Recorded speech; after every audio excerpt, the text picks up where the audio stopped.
Assalamualaikum warahmatullahi wabarakatuh. Selamat pagi, salam sejahtera bagi kita semua. Shalom, Om Swastiastu, Namo Buddhaya, Weding Dong Tian, dan salam kebajikan.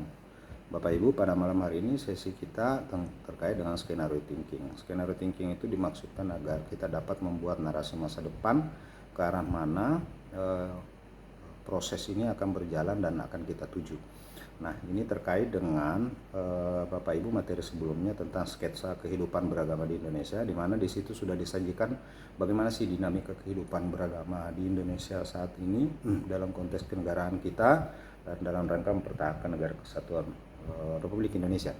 Bapak Ibu, skenario thinking itu merupakan sebuah strategi yang digunakan sebagai sebuah pendekatan perencanaan klasik yang pernah populer di tahun 2003 kemudian diadopsi oleh Kant dalam bentuk narasi masa depan. Nah, bagaimana cara berpikir skenario atau skenario thinking? Sebenarnya caranya sederhana karena kita tidak mencoba mencari solusi terhadap apa sih yang akan terjadi di masa datang, tetapi yang kita lakukan justru memprediksi kemungkinan masa depan yang akan menjadi dasar untuk mengembangkan rencana alternatif. Karena kan kadangkala kita merasa bahwa masa depan itu unpredictable, tidak dapat diprediksi, sehingga menggunakan skenario thinking ini juga sebenarnya akan memperkaya kita rencana alternatif untuk mengantisipasi resiko yang mungkin terjadi. Nah, ini terkait, tentu resiko yang kita maksudkan adalah terkait dengan bagaimana sih dinamika beragama kita nanti di Indonesia. Jangan sampai beberapa kasus yang terjadi selama ini, misalnya terjadi gesekan antara pemeluk agama atau antara individu, itu kemudian justru mengancam keutuhan negara Republik Indonesia. Ini tentu tidak yang kita prediksi, ini tentu kita harus antisipasi sedemikian rupa. Nah, Bapak Ibu, selama ini memang di materi sebelumnya ya dibahas bahwa karena percepatan perubahan sosial, ekonomi, politik, budaya, kemudian ada penetrasi teknologi informasi, memang semakin terbuka peluang satu sama lain untuk berinteraksi, sehingga ini juga sangat rentan terjadinya pergesekan, perbedaan pandangan, kemudian perbedaan haluan politik, kemudian perbedaan agama, perbedaan budaya, perbedaan ideologi gitu. Jadi inilah yang justru nanti akan memperburuk hubungan antar wilayah, antar kelompok, antar individu, sehingga memang dibutuhkan sebuah skenario untuk mencoba menarasikan masa depan untuk memperoleh alternatif dalam rangka menjaga atau mencegah risiko yang kemungkinan akan terjadi. Nah, Bapak Ibu, memang dalam konteks keindonesiaan kita, masyarakat kita telah terbiasa menganut nilai-nilai universal, misalnya toleransi, kebersamaan, dan kerjasama. Tetapi karena percepatan perubahan karena penetrasi faktor lain, misalnya faktor sosial, faktor ekonomi, itu memang sangat rentan terjadinya gesekan-gesekan antara pemeluk agama, perbedaan budaya, perbedaan suku, dan seterusnya. Sementara di sisi lain, kemajemukan itu menjadi sebenarnya alat perekat kuat dalam menciptakan harmonisasi beragama dan bernegara di negara Republik Indonesia. Nah, Bapak Ibu,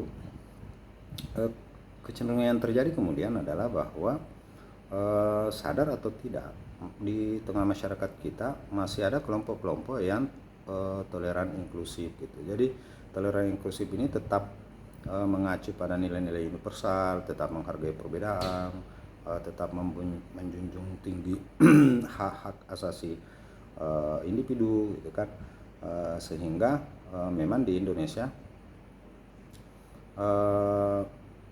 elemen-elemen itu tetap tumbuh di tengah masyarakat kita. Akan tetapi tanpa disadari juga sebenarnya kelompok-kelompok intoleran eksklusif itu juga masih kemungkinan ada, sehingga ini memang ditengarai menjadi dasar lahirnya misalnya tindakan kekerasan dan diskriminatif dari kelompok tertentu ke kelompok yang lain, misalnya dari kelompok mayoritas tertentu ke kelompok minoritas. Karena kelompok intoleran eksklusif ini sebenarnya kan mereka punya pandangan bahwa mereka itu menganggap kebenaran mutlak itu ada pada kelompok mereka gitu, sehingga cenderung menolak dan bahkan menempatkan kelompok lain yang tidak sepaham dan seide sebagai musuh. Nah, ini yang menjadi tantangan kita, sehingga ini memang yang harus kita prediksi bagaimana jika kondisi-kondisi tersebut dibiarkan nih, misalnya 5 sampai 10 tahun.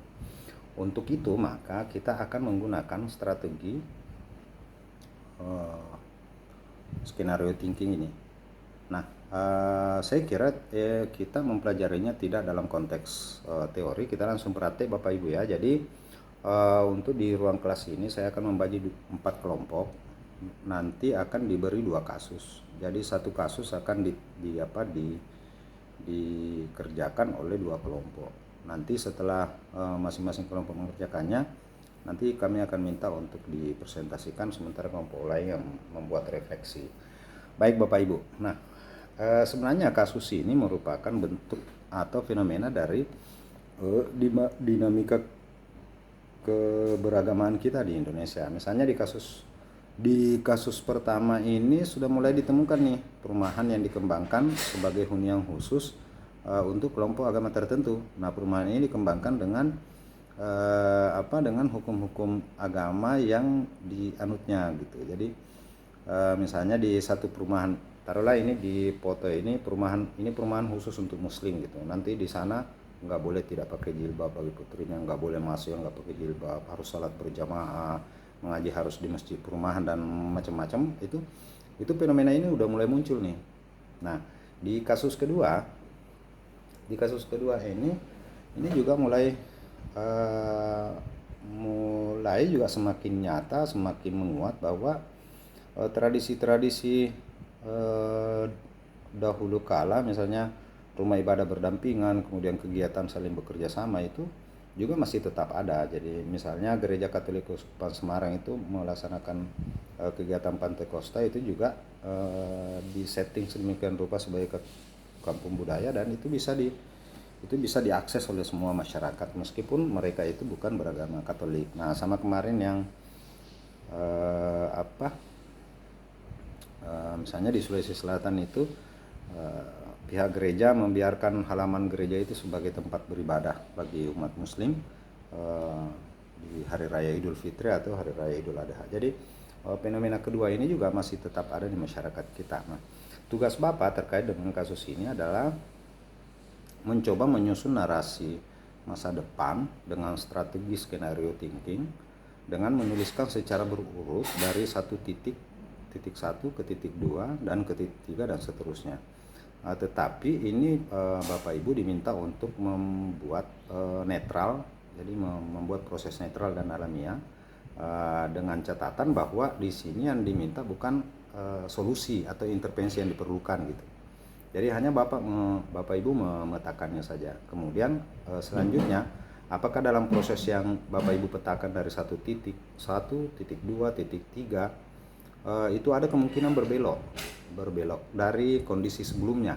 Jika itu memungkinkan berbelok, kira-kira menurut pandangan dari kelompok Bapak Ibu, apa yang menyebabkan kondisi itu berubah?